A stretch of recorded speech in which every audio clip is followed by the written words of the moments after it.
I also think, sorry to interrupt, but I also think one of the things that was a little moment in the film where we had a question about why certain things happened, and you played it brilliantly, Rich. But I like the fact, to answer your question, also that, you know, what does the guy do? Well, sometimes he just lets the woman do whatever she wants to do, because that's what's got to happen. And so when she leaves at the end of that scene, says, "I've got to go. It's been lovely, pumpkin schmumpkin, but I'm going." There's a lovely quality. Rich runs after her, and he's already smiling.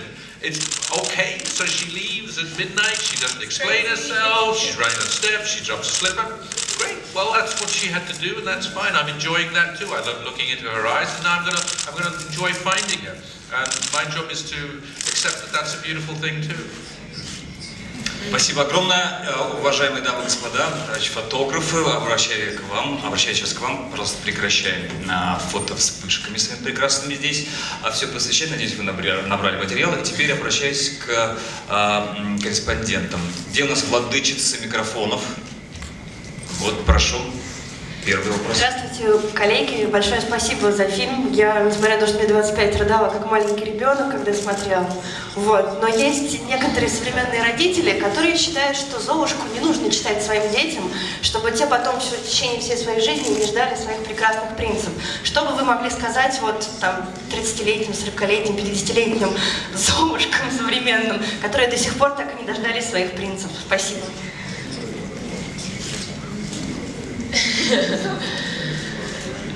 I don't think that. Certainly, I hope that people don't feel that. I understand that the Cinderella myth sort of implies that, and I think the exciting thing about what we've had a chance to do is turn it around from the inside.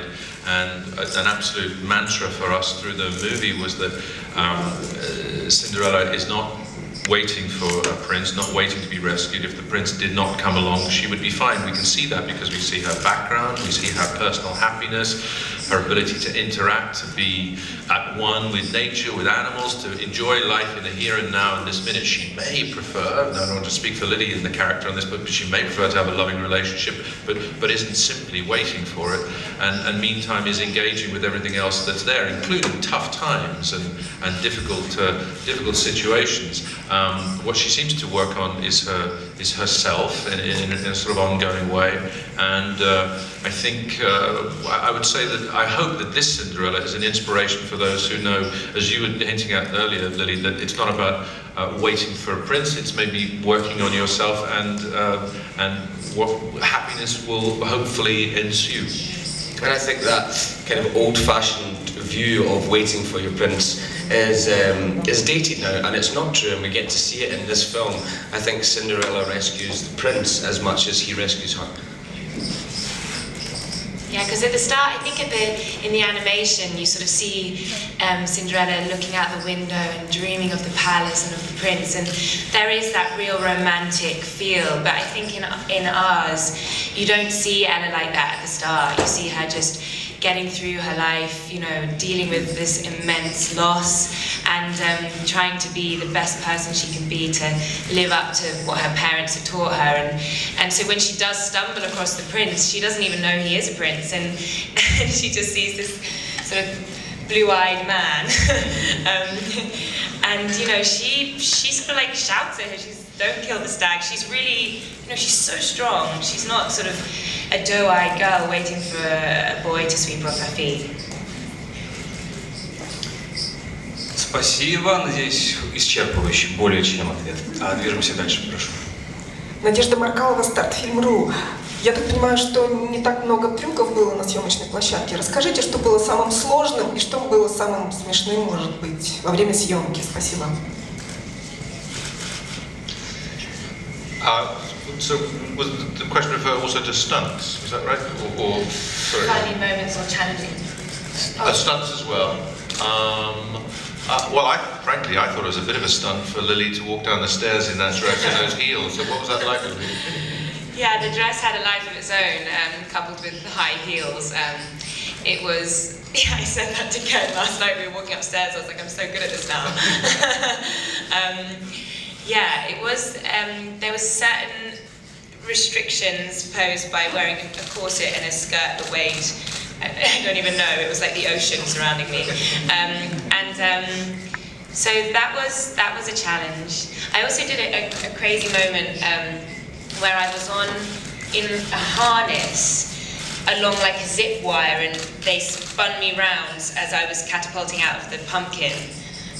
Which was extremely impressive, difficult, and Lily did endlessly. And the other thing that is a sort of effortless part of the film, which now I look back, the scene, a really key scene in the movie where the two characters meet on horseback, was one we shot, I think it was our first 2 or 3 days of filming. And I'm amazed that what it was is I had complete faith in both Richard and Lily, who had committed to go do their horse riding lessons, but the whole scene really depended on them being utterly and completely confident, galloping into the scene, the two of them, not stunt people, galloping into the scene and then gathering the horses and keeping the horses on the same spot and not being thrown by cameras and all of that. And it was their first day, and looking good and being natural, and it's the first time, and this is the most key scene in the film, and all of that happening the first few days, which we sort of, I'm glad I didn't think about it too much at the time, because I think it was quite a lot of pressure, which was beautifully done by the two of them, and it was part of their commitment to all the things, horse riding,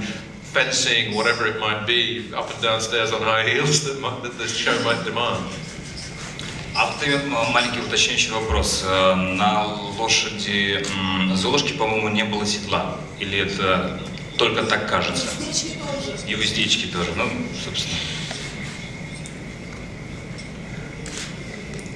Hold on to. Actually, I'd never ridden a horse before, and Ken, in our really early on, said, "What do you think about riding?" And I was like, "Yeah, sure." But it became really important, and this is what we spoke about, as like an image of strength and a kind of sexiness of being at one on this horse. It gave her a strength and a power. So coupled with that, the idea that she's so at one with animals, that'd be a good idea not to have a saddle. And I have to say, I loved it, and I got so into it. And so yeah, I just had a gel pad so that I wouldn't like really slip and slide on his back, but I had no stirrups, and so when Richard sort of grabs my horse to stop me at the start of that scene, I really was relying on him 100% to stop my horse. And then, so one last memorable moment for me as a director was just when we went to the ball, and again, when they weren't horse riding, they were learning the dance and dances.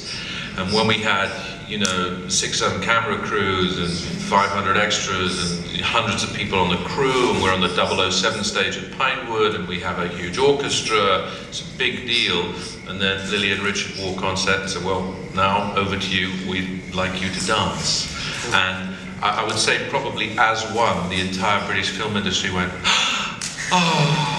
And they, without blinking an eye and without a mistake, went through the whole thing, but again and again and again. And that, for me, was an incredibly memorable moment, and I could feel the ballroom, the crew, and the British film industry all fall in love with them at once, and I thought, well, I hope the world does too. Спасибо большое. Прошу, теперь с этой стороны.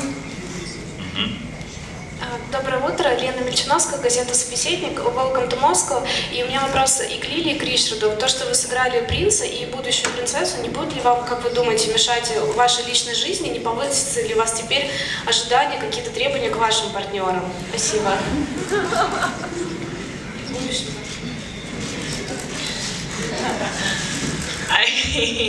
I don't think it's high expectations to want to have someone that is caring and kind and loving and stands up for themselves and believes in you and brings out the best in you. I think they are kind of really good, realistic expectations that everyone should have, and nothing less, actually. I agree. There's nothing wrong with romance and a fairy tale. You're having your own personal fairy tale, whether that be in the shape of the man you love, or your home life, or getting dressed up for an event or a party. Love is love. Спасибо огромное. А теперь вот давайте с этой стороны. Кто желает? Ну тогда давайте, пока вы думаете, здесь с другой стороны огромное количество желающих. Добрый день, Анастасия Заболоцкая, тележурнал 365. У меня больше вопрос к режиссеру. Известно, что вы с Шекспиром на «ты». Какая была бы Золушка, если бы ее написал Шекспир? I think what fairy tale storytellers like Perrault or the Brothers Grimm share with Shakespeare is a fascination with recognizable human situations. You know, a parallel story for what it's worth is King Lear in Shakespeare, where there's a father and three daughters, and there's a problem about inheritance, and some daughters get the money and some don't, and there's a lot of cruelty that ensues. I think that he loves these family dynamics that other great writers have touched on, and he always seizes on things that are quite topical, so that are universal. Whether it's the surprising and sometimes vicious jealousy and envy between women, whether it's the ability of people from different social backgrounds to have a relationship successfully, and also to work out, really, I suppose, he asks it all the time, can you in fact live happily ever after? So I think Shakespeare and fairy tales, which is what he ended up writing. The last 4 or 5 plays were all in the fairy tale mode. When he was at his most experienced, he decided to write in this format. There's something in them that provides a kind of magic. Спасибо. Прошу, давайте вот, может быть, галерочки предоставим слово. Спасибо большое. Добрый день, Михаил Притеченский, Радио России. Хотел вас поблагодарить за то, что вы не превратили Золушку в черную комедию, в триллер или в эротический фильм, не приведи Господи, а сделали роскошный фильм в стиле старого Голливуда. Тем не менее, у вас были некие искушения, немножко его осовременить. Потом, извините, а можно еще второй вопрос по поводу Кейт Бланшетт, поскольку в «Золушке» самый интересный и объемный персонаж – это матушка. И мачеха, и всегда играют суперзвезды. Как вы представляли свою мачеху? И они действительно хрустальные? Спасибо. Все-таки 3 вопроса. Ну, хорошо.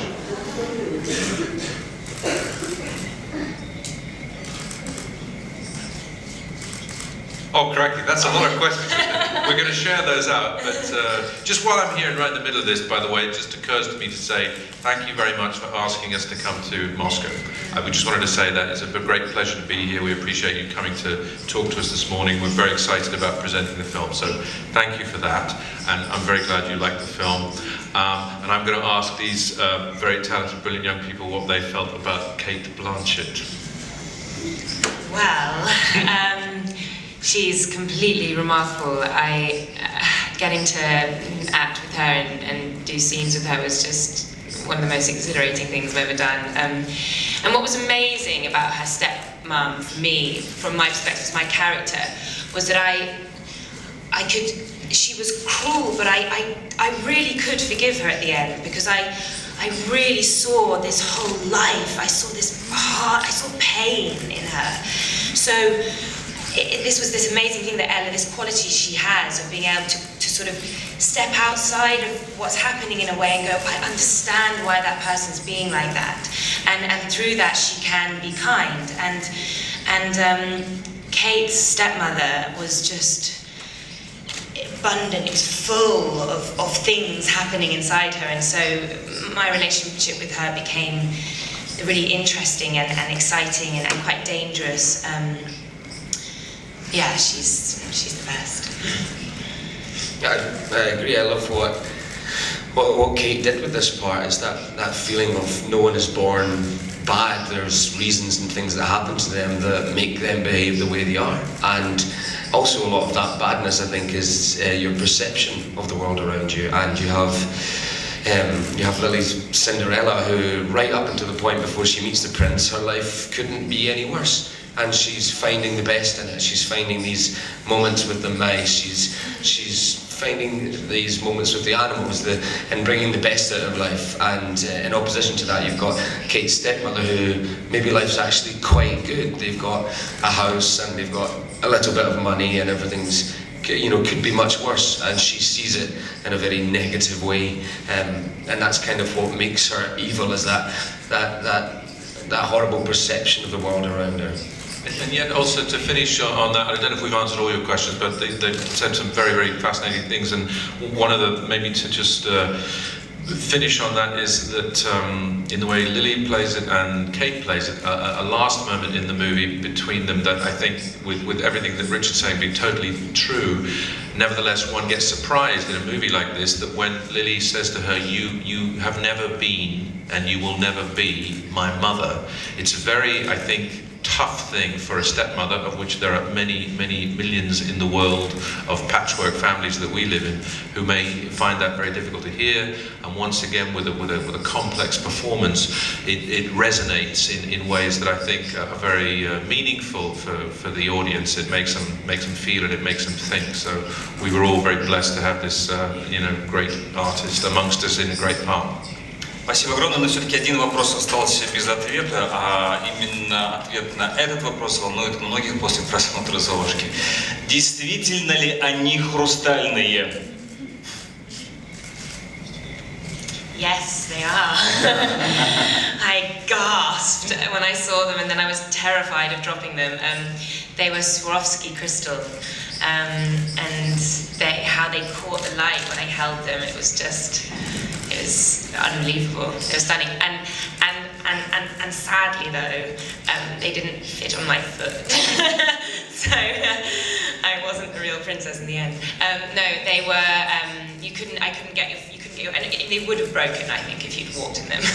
So. I still remember that one of the days filming where the prince is at the house trying the shoe on Cinderella, and lots of the time when you're making films like this, you've got things that look very expensive but in fact are not, and it's the opposite way around, that this looked really expensive and was very expensive, and I'd kind of forget, and I'd be talking to Ken and Lily and kind of swinging it around in my hand and throwing it between my hands. You've got two terrified men with gloves, white gloves on, that are like, please give us the shoe back. You're, sorry, it's not prop, I'll give you it back. It's very expensive, but it's a piece of art in itself. Спасибо огромное. Кто желает задать вопрос еще? Прошу вас. Давайте. Как-то посмелее надо быть, друзья. К сожалению, мой русский не очень так хорошо, и так я спрошу по-английски. Представьтесь для начала, пожалуйста. Alexander Sterling, Moscow Times. Why now do you think is a good time to remake Cinderella, especially the surge of recent Disney films? And what do you think is the main difference in your interpretation in terms of like compared to others beforehand, be it on stage or cartoons or etc.? I think, as they've all been, it's a very interesting question.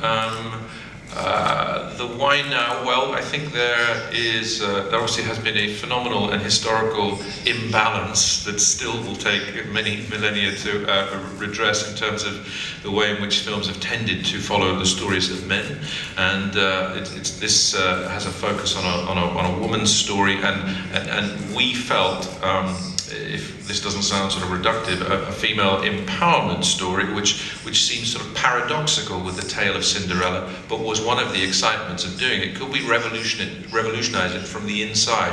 And yes, we could, if we believed the basic principles that we believe this story could resonate equally well if she was not waiting for a prince, if she was not waiting to be rescued, if she was able to make her own strong and informed choices, if she stays in her house for a reason, if she gets to the end of a movie where she continues to be curious and asks of her stepmother, why are you so cruel? Questions that I think are important to ask, and if that can be embodied in a heroine who is not weak, passive, but employs a very, to my mind, inspiring, non-violent resistance to these dark qualities, and where that character can be idealistic without being naive, strong without being unsophisticated, pure, innocent and sincere without being sappy, sentimental or saccharine. These are all very, very delicate kind of roads to walk down in a tale that's associated with many of those qualities, but we knew, frankly, with both Lily and Richard,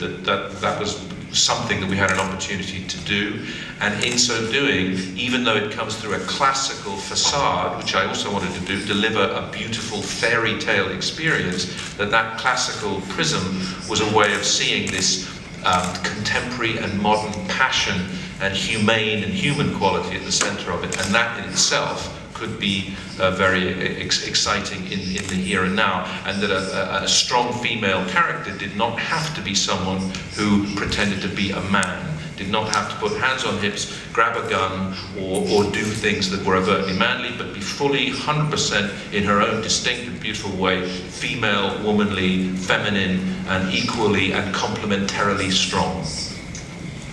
Спасибо огромное. Еще один вопрос, немножечко вдогонку. Но проделан огромный труд, это безусловно, но и заглядывать в будущее тоже дело неблагодарное, с одной стороны, но с другой стороны хочется у вас узнать.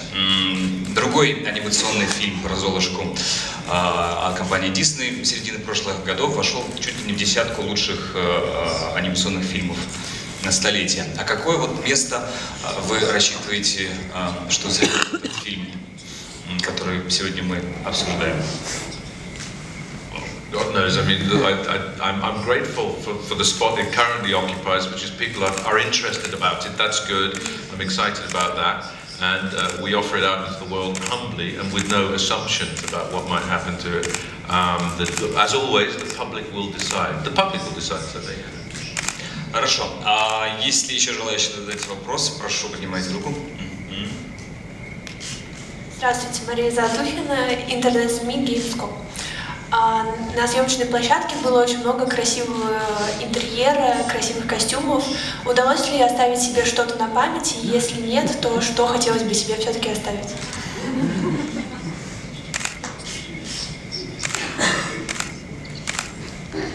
I didn't manage to keep anything. I really wanted to keep the green hunting jacket that I wear at the beginning of the film. I think it's just like a beautiful piece that I'd love to have in my home, not necessarily wear out and around, but to have in my home. And Sandy Powell designed some amazing pieces for this film, and for me that was my favorite. Кеннет, почему вы не отдали костюм Ричарду? Because there's a big man at the door of the studio every day called Mr. Disney, and he checks your bag. One day I had the green jacket in my bag, back into the wardrobe. So I tried my best. And also, if I got to keep it, it wouldn't be able to be in part of the exhibition, which is going to be travelling around the world, where people get to see these costumes up close. So I'd rather that everyone got to see it than it was on a hanger in my apartment. Спасибо. Лили, и ваш ответ, что бы хотелось домой? Гардеробчик. Well, I would like to keep the blue dress, but I sort of decided that it probably wouldn't even fit through my front door. I did actually keep one thing, which was in my dress, my blue dress. It was kind of hard to sort of sit down, so I'd have a stool that someone would sort of elegantly plop under my skirt and I'd perch on it, or I had a huge bean bag that I just sort of floated back into, and I kept the massive bean bag. but then my cat decided to use it as a litter tray, so it was sometimes quite alarming to see Lily starting to just drop in height and ruffles going on underneath her dress. It seemed like something was going on, and then someone appeared from outside the back of the dress, having placed the stool there. It was, you were never quite sure what was going on. Хорошо. Прошу, если еще. Да, вот рука. Здравствуйте, Павел, gamestar.ru. Такой, возможно, немного странный вопрос. В фильме нету, конечно, постельных сцен, но при этом вот когда да, принц и Золушка встречаются, они так друг друга прям пожирают глазами, как будто у них там уже какой-то страстный телепатический секс прямо происходит. Вот у меня вопрос.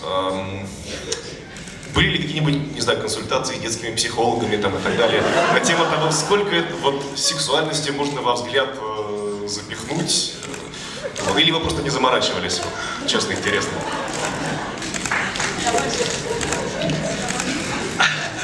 Well, What a very interesting question. I personally did not consult the child psychologist, although perhaps it might have been very interesting. I think that I do think, from my point of view, watching the sort of chemistry between Lily and Richard was, in as far as I could observe it, partly this. Various choices were made. So, for instance, the very first meeting with both of them on horseback provides this very lively physical quality. Two horses and two people at equal heights, with equal sort of power beneath them, and this moving thing also led to, as we were saying earlier, the literal need for Lily and Richard to keep control of the horses. So everything was in a delicate but moving balance. So there was this image of the kind of sort of agitation, the fire underneath this connection between this meeting. So there was that. And then what I admire very much about what both do as actors is that they're very, very good listeners and natural listeners. And it seems to me that sexiness and connection and eroticism, whatever it is often simply conveyed by the twinkle in the eye that is made when people listen clearly and openly, and whether the child psychologist would confirm any of that, and whether that leads to an upsurge in eroticism, I don't know. But what I think everyone gets is a sense of a tremendous, as Lily put it very well, connection between them. Спасибо огромное. И вот в продолжение темы оригинальности, я, конечно, понимаю, что Москва — это вообще второй город, который увидел Золушку после премьеры на Берлинском фестивале. Но есть ли у вас уже в вашей копилке какой-то самый интересный и самый оригинальный отзыв об этом фильме? Какой он?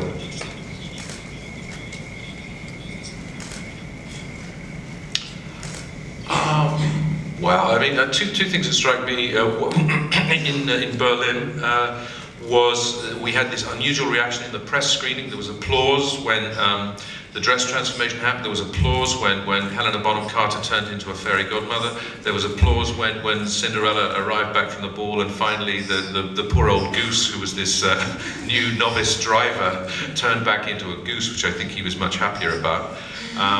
And I think people were surprised by that. They were surprised by the openness with which they enjoyed it. And last night in Moscow, as I was leaving the stage, there was a wonderful crowd there to watch the film the last night. I just saw two little girls, must have been 6 and 7. They had their popcorn, and they just looked at these two going by, and their eyes were as big as this room, and they were just about to watch Cinderella. I thought, well, I think that's my favorite reaction so far. Two little girls who just were ready to eat this world up. Я вчера смотрел тоже этот фильм, ходил с подругой, и вот она сказала: боже, какое чудесное кино, мне все так понравилось, но вот штаны у всех мужчин в этом фильме очень неприличные, сказала она. Ну, это так, к слову. Движемся дальше.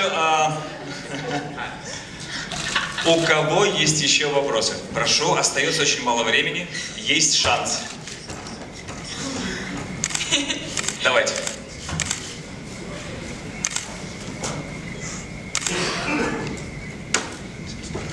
Доброе утро, Вероника Скурихина, Россия-1. У меня вопрос к Кеннету Брана перед нашей встречей на Джанкете.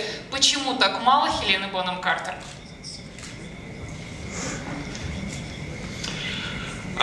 Well, you might say with somebody that talented and fantastic, a little goes a long way. It becomes a sort of wonderful set piece. I think Helena is very smart to know that leaving people wanting more is a very good thing. And I think we all loved her. You had a great time working with her, didn't you? Yeah, the first time. She's a dream. I mean, we did these sort of trippy night shoots where you're working all the way through the night, and Helena, which she just made me smile constantly and actually just laugh and snort.